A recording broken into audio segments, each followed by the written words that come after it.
Lagu itu bagus. Lagu itu berkata waktu Tuhan selalu apa?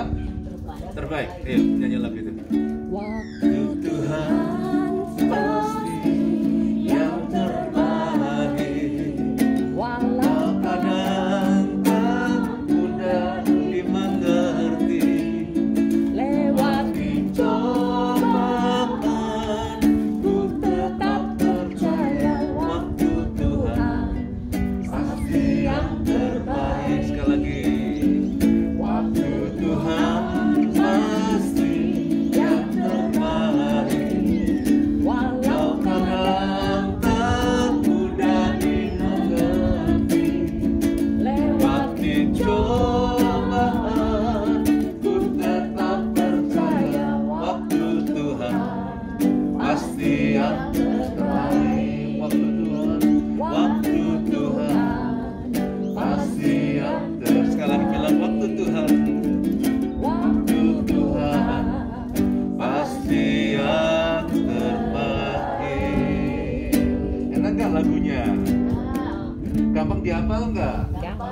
Tapi kalau dipraktekin ternyata nggak gampang, ya kan? Manusia sering nggak betah loh kalau menanti waktu, apalagi kalau waktunya itu sepertinya kayak di drag on gitu, seperti kayak diseret-seret gitu. Orang nggak betah, betul nggak? Mau nggak orang berdoa lalu berkata gini, Tuhan jawab aja doaku 10 tahun lagi? Nggak ada. Orang kalau bisa itu berdoa hari ini, kalau bisa buka mata jawaban datang. Nah, manusia sering berkata waktu Tuhan terbaik, tapi nyatanya tidak mudah dipraktekin gitu.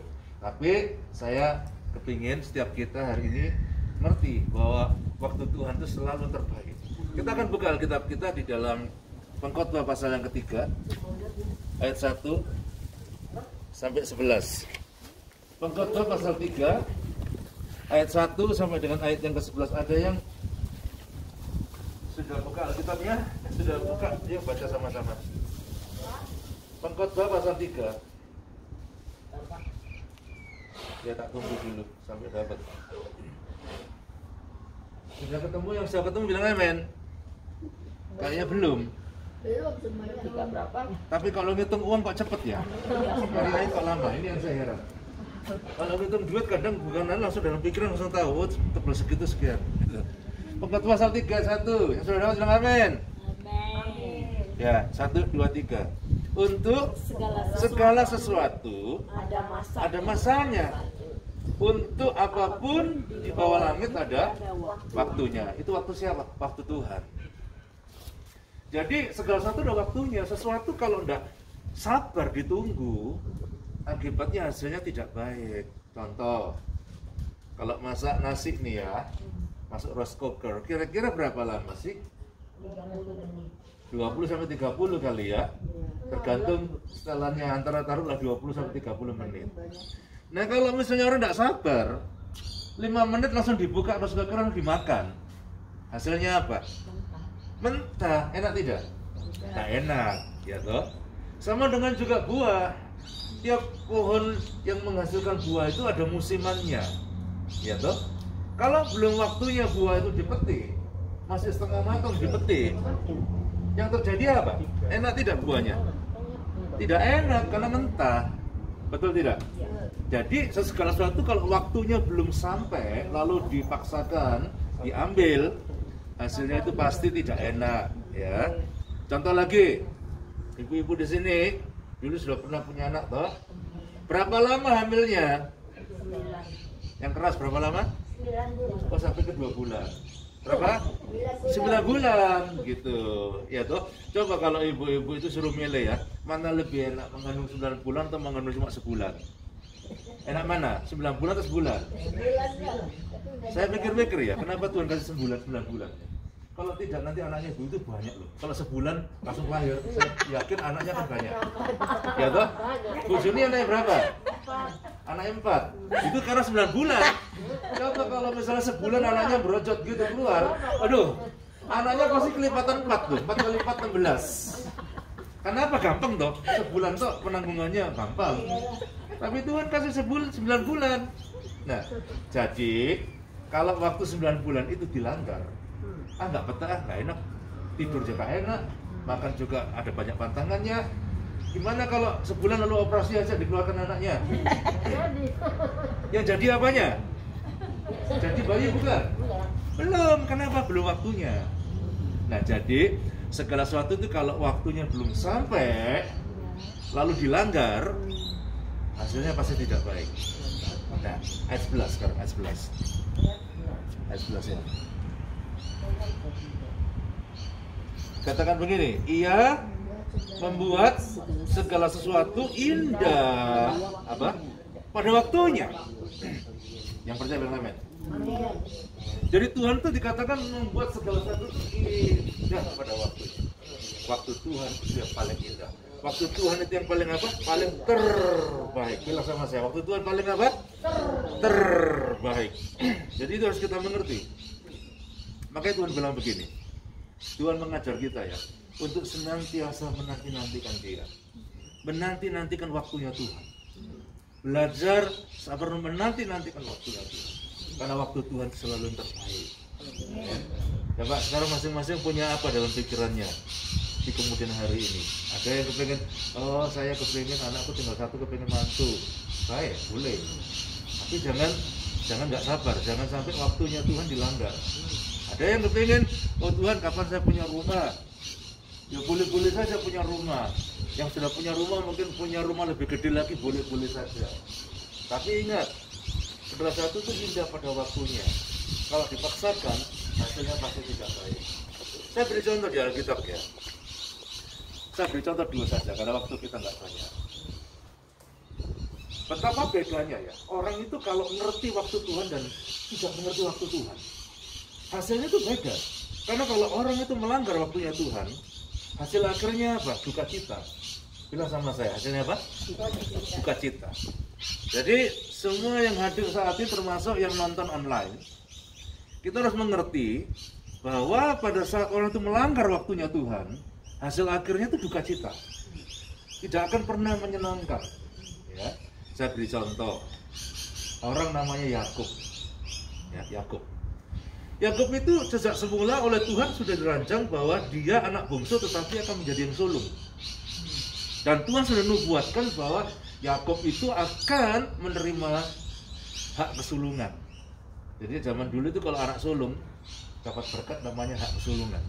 Berkatnya double.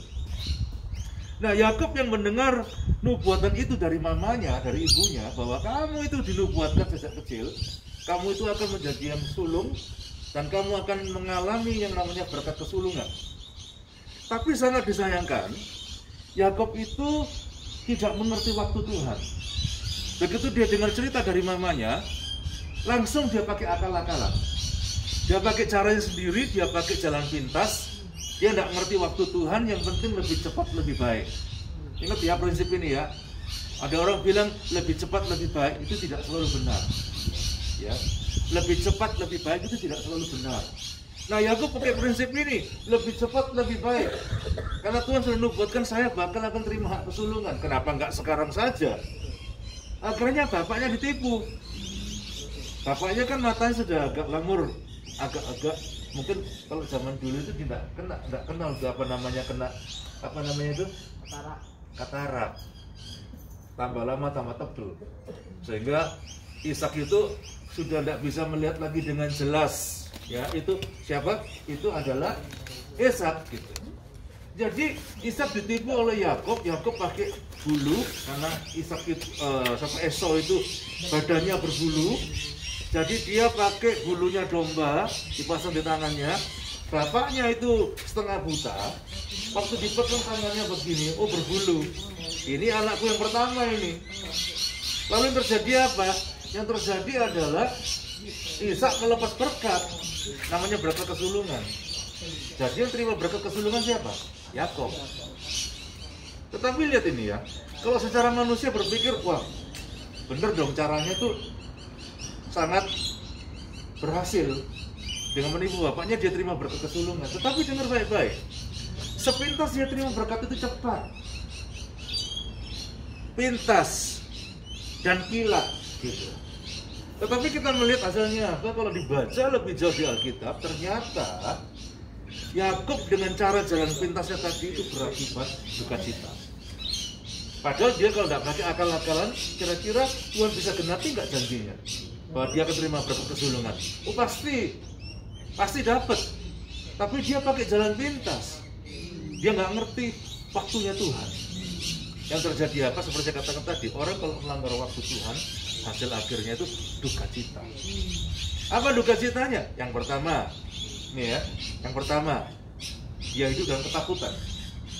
Ya kalau kita saya nggak sempat bacakan ayat-ayatnya, saya sudah tulis sebenarnya ayat-ayatnya.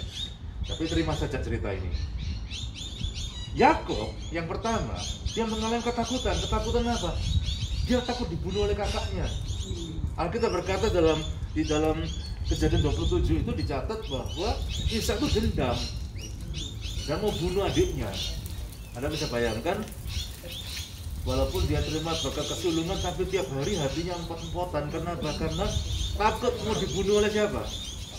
Kakaknya. Akhirnya dia minggat ke rumah omnya yang jauh banget gitu.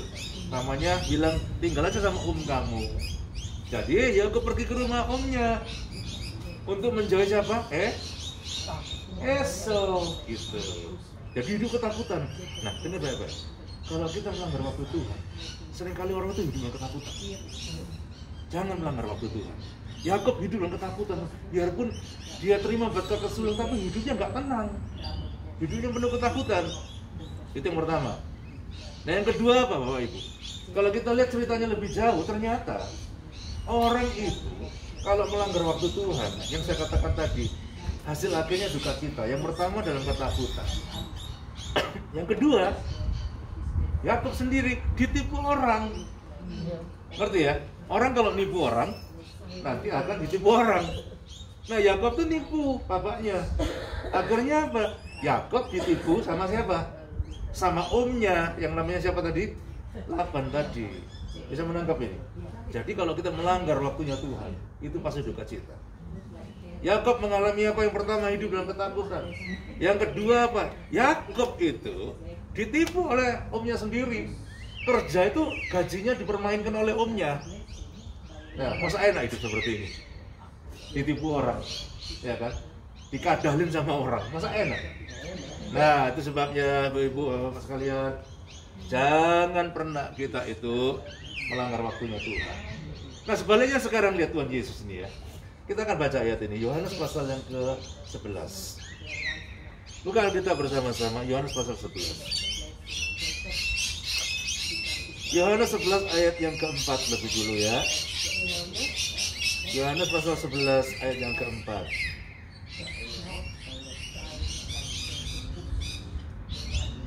Saya tunggu dulu yang sudah dapat.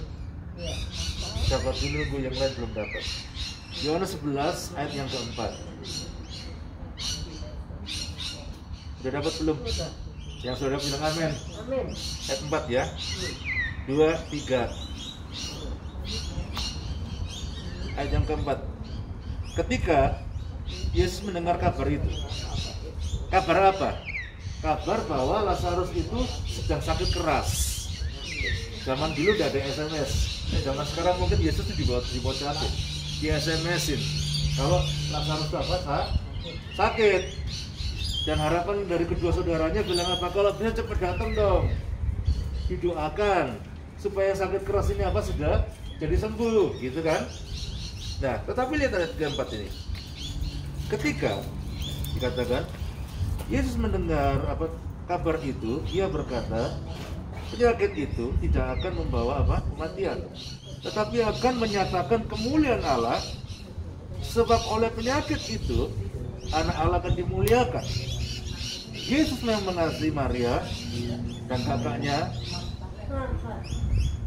ya Marta dan kakaknya, dan siapa? Lazarus. Terus, namun setelah didengarnya bahwa Lazarus sakit, nah sama-sama dibaca. Ia apa? Yang keras. Apa ia? Sengaja. Ya, ini menarik banget. Ia sengaja tinggal 2 hari lagi di tempat di mana ia berada. Kenapa ia sengaja tinggal 2 hari lagi? Karena Yesus mengenal waktu Bapak. Bapak di surga bilang jangan pergi dulu, biarin aja dulu. Nah kalau pikiran manusia, begitu terima SMS, terima WhatsApp bahwa ada teman yang sakit, minta didoakan. Kalau pikiran manusia ya langsung, ya kan, orang namanya sakit. Tapi aneh di sini dikatakan Yesus sengaja dikatakan menunda. Kenapa ditunda? Karena Yesus tahu waktu Bapak selalu waktu yang terbaik. Ngerti nggak? Ditunda 2 hari. Coba lihat ini. Masa enak ditunda 2 hari? Nggak ada satupun orang yang suka kalau ditunda-tunda. Tetapi Yesus mengerti waktunya Bapak. Dia sengaja tunda 2 hari. Karena apa? Kan Yesus tahu kalau tinggal 2 hari, Lazarus itu apa? Dari sakit menjadi meninggal. Meninggal. Jadi ditunggu dulu sampai Lazarusnya apa? Meninggal dulu. Nah, mujizatnya mana lebih besar? Menyembuhkan orang sakit atau bangkitin orang mati? Nah iya kan? Sengaja ditunda. Nunggu mati dulu. Jadi waktu Tuhan selalu waktu yang terbaik. Itu sebabnya orang-orang yang melihat Lazarus yang tadinya sakit keras terus mati, mereka kaget, mereka benar-benar kagum, mereka benar-benar terkejut melihat berita kayak begitu. Satu kota itu dengar, wih, Lazarus mati dibangkitin loh. Siapa yang bangkitin? Yesus loh. Jadi lebih dahsyat lagi terjadi. Yang percaya bilang amin. Amin. Ya, sabar nggak menunggu waktu Tuhan? Kadang nggak enak nunggu itu, memang menunggu itu masa-masa membosankan. Tapi Tuhan bilang kalau kita sabar menunggu, hasilnya itu indah banget. Orang yang nggak sabar menunggu waktu Tuhan akibatnya apa? Saya bilang tadi duka cita. Ya, bisa tangkap ini ya. Saya sudah menyampaikan bahwa betapa pentingnya kita menanti-nantikan waktunya Tuhan. Sekarang bagaimana sikap kita supaya menantikan waktu Tuhan itu bisa terjadi dalam hidup kita? Ya, kita harus menyikapi dengan sikap yang bagaimana supaya ketika menanti waktu Tuhan itu kita bisa mengalami sesuatu indah dalam Tuhan. Ada beberapa hal dalam menanti waktu Tuhan itu. Yang pertama, butuh sikap sabar. Bilang sama saya, butuh apa? Sikap sabar. Nah, saya beri contoh dulu dari poin-poin yang saya bagikan, ada 4 ini. Saya ngambil contoh kehidupan Daud itu. Kehidupan Daud. Ya. Bapak Ibu tahu, ketika Tuhan melihat Saul itu sudah nggak pantas jadi raja lagi, maka Tuhan mencari penggantinya. Tuhan bilang kepada Nabi Samuel, pergi ke rumah siapa? Isai. Isai itu punya anak laki-laki banyak, ya kan?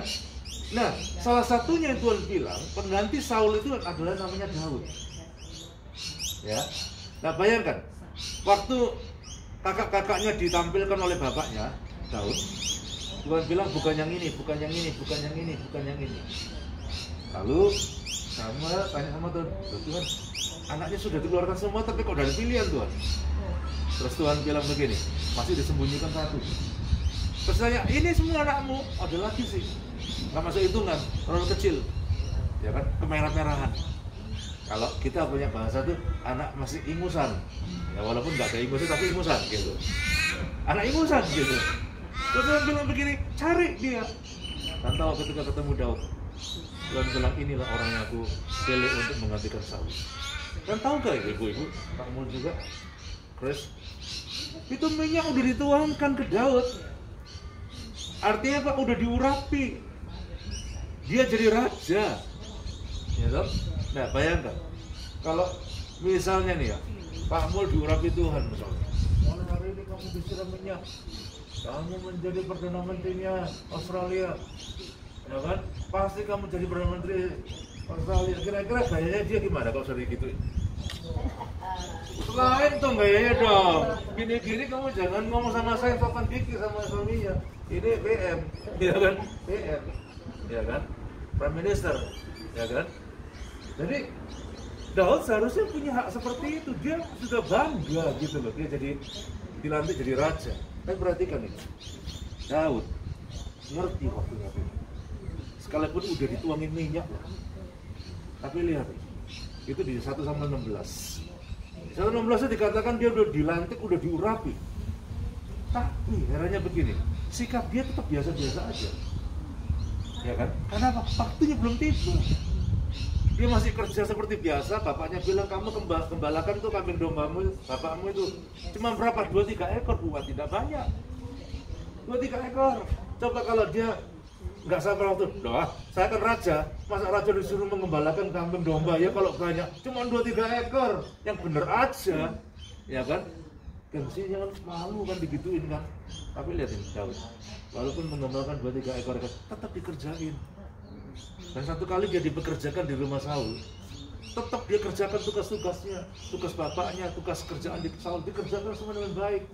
Artinya kan dia sabar, nggak buru-buru, sabar. Walaupun saya sudah menjadi raja, tapi saya sabar menanti, ya kan? Apa istilahnya Pak Jokowi apa? Ojo ke susu, ya kan? Tahu ojo ke susu itu apa? Jangan terburu-buru, sabar. Sabar, orang sabar disayang Tuhan. Ya kan?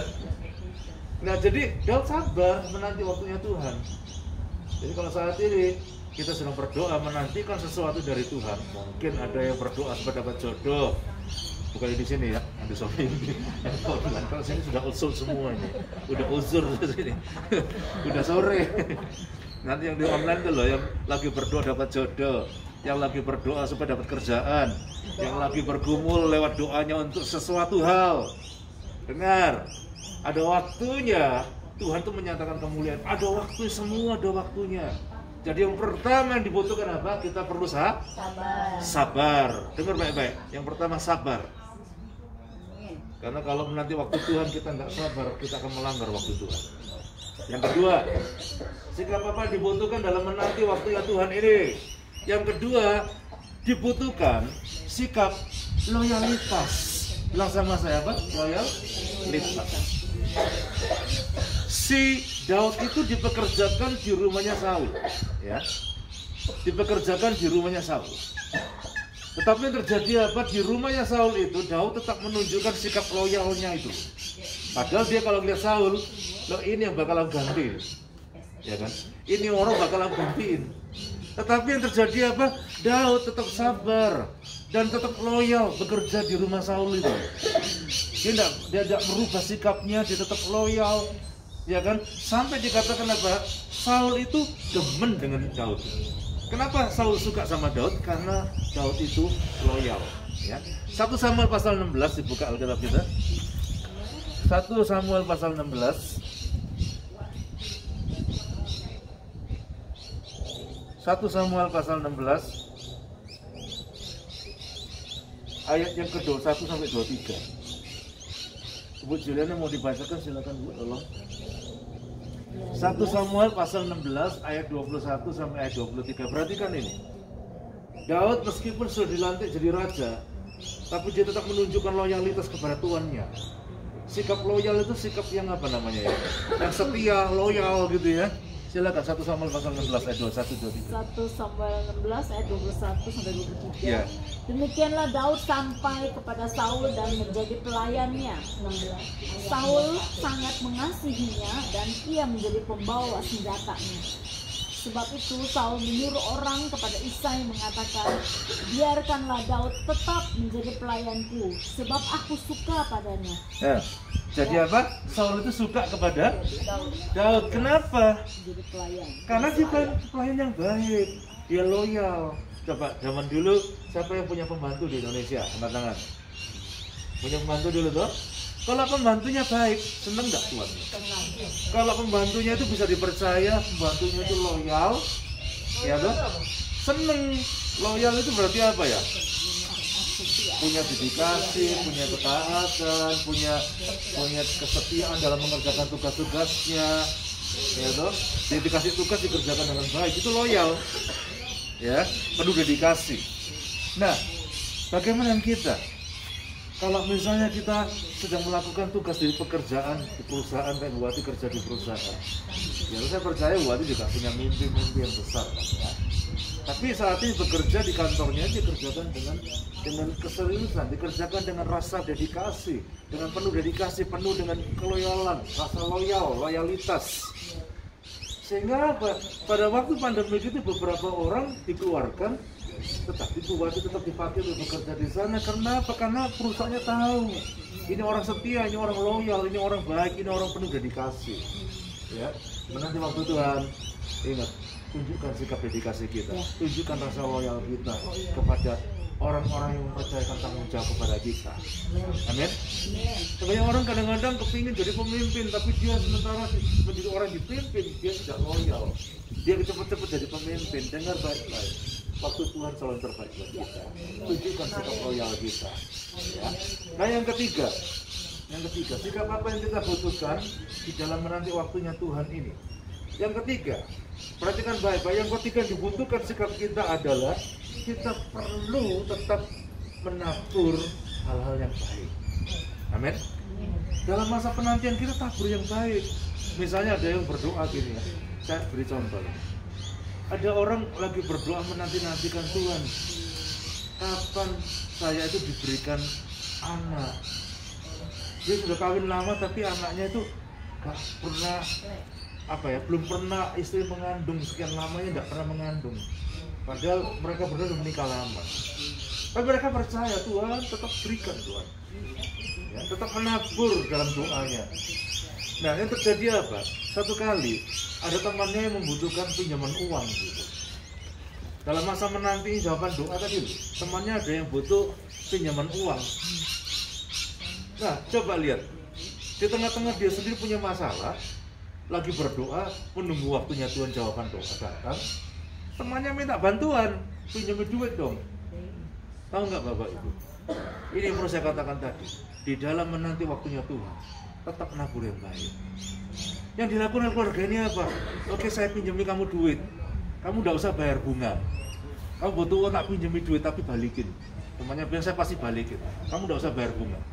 Cukup besar duitnya dipinjamin. Tahu nggak Bapak Ibu? Begitu dia pinjami temannya tadi, itu, tiba-tiba istrinya kok merasa mual-mual begitu. Beberapa hari lagi merasa mual-mual. Periksa ke dokter, ya kan? Ternyata Tuhan jawab, istrinya mengandung. Ya. Dalam menanti waktu Tuhan, jangan berhenti nabur hal yang baik, nabur perkara yang baik. Kalau kepingin jodoh yang baik, doa sekian lama belum dapat jodoh, nabur yang baik. Lewat apa? Ya berbuat baik kepada orang lain. Ya toh? Dengan sikap senyummu, dengan perbuatan baikmu, nanti kamu akan dapat jodoh yang baik dari Tuhan. Saya ingat dulu ya, saya dulu pelayanan saya itu sama omong-omong tua-tua gitu, pertama-tama saya. Dan bisa dibayangkan kalau omong-omong kan membutuhkan banyak pertolongan, butuh kebaikan dari yang melayani. Akhirnya apa? Justru oma-oma itu yang sibuk loh nyari jodoh sama saya. Beneran, saya tidak mikir jodoh waktu itu, bener saya tidak mikir. Omanya yang bikin bingung, omanya yang sibuk sendiri nyari jodoh. Sampai rasa tante, tiba-tiba bilang sama si Mika itu, mau nggak kamu tak kenali sama orang ganteng itu kan? Saya bilang, aduh, saya belum niat nikah. Jadi, ya tante di mana tante? Ada di gereja situ. Nanti ya, manggil saya Yohan kan. Nanti di gereja situ, yang tunggu ya di situ. Nanti tak panggilkan dia, tak suruh nunggu juga di sana. Saya jarak jauh lihat ada mereka di situ kan. Saya sembunyi di belakang tembok. Jadi uber-uberan kayak gitu, tapi tidak ketemu saat itu. Memang saya belum niat nikah gitu. Saya belum niat. Tapi dengar baik-baik. Kenapa? Kok tiba-tiba saya tuh mau nikahin dia? Karena pada waktu saya masih sekolah di Melbourne, saya tuh kepingin tahu Melbourne tuh kayak apa, keadaan kotanya, situasi gimana. Dia udah pernah ke Melbourne. Saya tanya dia, ya kan saya tanya informasi dari dia. Gak ada apa, cuma tanya gitu. Dia jawabin, dikasih artikel, dikasih apa. Saya mikir ini rumah baik ya. Ini rumah baik ya. Dan situ baru taruh hati. Tadi tante sibuk nyari saya jodoh. Nah, artinya apa? Ini loh ibu. Ini maksudnya sebenarnya. Nunggu waktu Tuhan itu, kita nggak boleh pasif. Kita perlu terus nabur yang baik. Ya, lihat kembali ke cerita Daud tadi. Daud itu berkali-kali mau dibunuh oleh Saul, berkali-kali. Ya. Dan Daud punya hak untuk bunuh Saul. Kenapa? 2 kali paling tidak dia dapat kesempatan untuk membunuh Saul. 1 kali Saul lagi lagi ke belakang. Zaman dulu kalau nggak ada WC ya. Jadi kalau orang itu bawa tentara di tempat yang medan perang begitu, nggak ada WC, ya toh. Lalu dia buang di mana? Buang di sembarang tempat. Nah di situ bajunya kan dikeluarkan di situ. Tapi Daud dapat kesempatan untuk gunting itu Saul lagi tidur. Dia dapat kesempatan untuk menggunting itu jubahnya dan untuk membunuh, tapi dia tidak lakukan. Kedua juga gitu, ada kesempatan bunuh dia, tapi dia ambil cuma kendi sama itunya lah, tombaknya aja. Jadi artinya Daud kalau mau bunuh Saul sudah dapat kesempatan bunuh, bisa menangkap itu. Tapi Daud menabur yang baik. Tangkap ya. Saat ini kalau kita lagi di dalam masa penantian waktunya Tuhan, saya encourage semuanya tetap nabur yang baik. Jangan berbuat yang jahat. Nabur benih yang baik. Pasti kita akan melihat waktunya akan tiba. Tuhan menyatakan jawaban doa buat kita. Yang percaya bilang amin. Amin. Yang keempat terakhir. Bagaimana caranya kita menyikapi waktu Tuhan? Sementara menunggu waktu Tuhan dinyatakan, saya katakan tetap kualitas kita ditingkatkan. Kualitas kita apa? Ditingkatkan. Kualitas ditingkatkan. Ya. Saya tidak ngerti Bapak Ibu lagi berdoa untuk apa. Kalau di online ada yang berdoa untuk minta pekerjaan, lagi berdoa supaya kerjaan yang baik, tingkatkan kualitasmu. Skillmu ditingkatkan. Kalau misalnya ada yang berdoa untuk dapat jodoh, menanti waktunya Tuhan, dengar baik-baik, tingkatkan kualitasmu. Contoh, berdandan boleh enggak? Itu meningkatkan kualitas itu, boleh. Ya. Nah jangan sampai mau dapat jodoh tapi rambut acak-acakan, baju sembarangan, ya kan? Udah gitu badan bau, orang deket dia pingsan 3 hari 3 malam. Nah ini kan repot kayak gitu. Mana tahan, pingsan 3 hari 3 malam, kenapa? Parfumnya luar biasa. Jadi kalau menanti waktu Tuhan itu, tingkatkan kualitasmu. Kalau ingin dapat jodoh, ya tingkatkan kualitasmu, ya kan? Kalau misalnya, waduh Pak, gimana Pak? Giginya dulu waktu naik sepeda jatuh Pak, tanggal 1 Pak. Jadi kalau orang ketawa saingan sama orang di Jakarta itu, ya kan? Nah, kalau seperti itu apa? Iya pasang gigi palsu. Jangan sampai orang lihat, ya toh giginya copot kan lihat orang lakinya, ini kuntilanak ya kan, jadi orang mau kawin gitu. Perbaiki kualitas. Yang setuju bilang amin. Ya. Nah, yang suka marah-marah, tingkatkan kualitasnya. Jangan jutek-jutek begitu. Kalau jutek-jutek orang mau deket-deket takut tuh, nggak mau. Iya kan? Sama kamu sama orang jutek. Ya. Jadi menanti waktu Tuhan, perbaiki apa kualitasmu. Ada 4 hal dalam menyikapi waktu Tuhan. Sebut sama-sama. Yang pertama apa? Butuh apa? Sabaran. Kedua, butuh apa? Loyalitas. Yang ketiga, butuh apa? Atur yang baik. Hah? Planning. Apa? Yang keempat? Yang ketiga. Planning. Tak ulang lagi. Pelan-pelan. Good planning. Good planning. Nabur yang baik. Yang keempat apa? Lagi. Supaya kalau sama yang sudah jam 4 sore, jam 5 sore itu mesti diulang-ulang.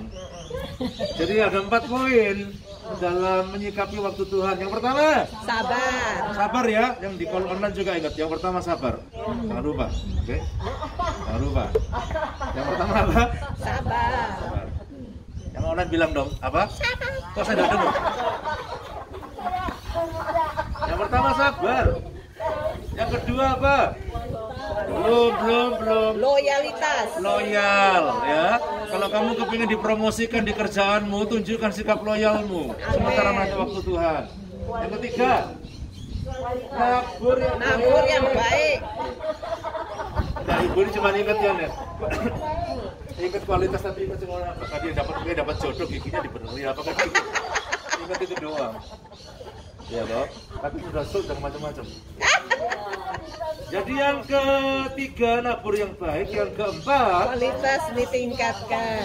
kualitasmu tingkatkan. Nomor 3 apa ya? Loh, lupa lagi. Apa ini?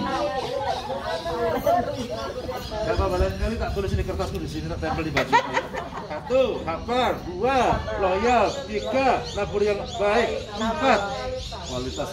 Lain kali tak tempel kertas di sini. Nah, jadi pulang dari sini ingat semua. Itu aja yang saya sharingkan. Jadi saya percaya kalau kita sabar nanti waktunya Tuhan, hidup kita pasti manis. Orang yang nggak sabar nanti waktunya Tuhan, pasti ujung-ujungnya apa? Duka cinta. Ya berdiri sama-sama ya. Nomor 3 tabur. Oh masih dihafalkan lagi. Ya udah, ayo. Ayo berdiri. Berdiri. Satu lagi, waktu Tuhan. Waktu Tuhan pasti yang terbaik. Walau kadang tak mudah dimengerti. semangat lewati Cobaan, ku tetap percaya waktu Tuhan pasti yang Sekali lagi, waktu Tuhan.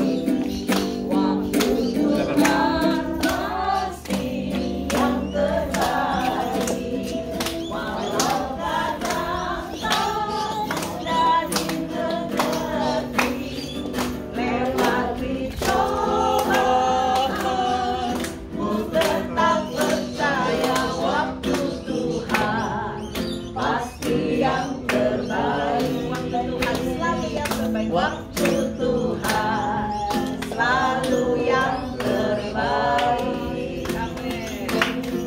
Mari kita berdoa ya. Kami mau bersyukur atas segala penyertaan-Mu, atas segala hikmat-Mu, inspirasi mendatangkan kekuatan dalam hidup kami, baik yang menyampaikan maupun yang mendengarkan, baik lewat online maupun onsite. Kami percaya berkat-Mu akan tertutup dan akan dimeteraikan dalam hati kami sehingga kami tidak goyang menghadapi hari esok. Kami mampu untuk sabar, kami mampu untuk bersikap loyal, kami mampu untuk menabur yang baik, bahkan kami dimampukan untuk meningkatkan kualitas hidup kami masing-masing sampai waktu Tuhan tiba. Pada saatnya kami akan dibawa masuk dari kemuliaan sampai pada kemuliaan yang sesungguhnya. Berkati hamba-Mu yang sudah menyampaikan firman-Mu, berkati setiap kehidupan kami sehingga kami tidak patah semangat, kami tidak luntur imannya, kami tidak berhenti di tengah jalan. Kami berlari masuk pada tujuan yang Engkau sudah tetapkan. Berkati gereja-Mu, berkati semua aktivitasnya, pekerjaan anak-anak-Mu, pelayanannya, bahkan juga masa depannya. Di dalam nama Yesus kami berdoa dan bersyukur. Amin. Tuhan berkati. Ibu Juni juga sudah sembuh, tidak batuk lagi. Melewati terobosan. Haleluya.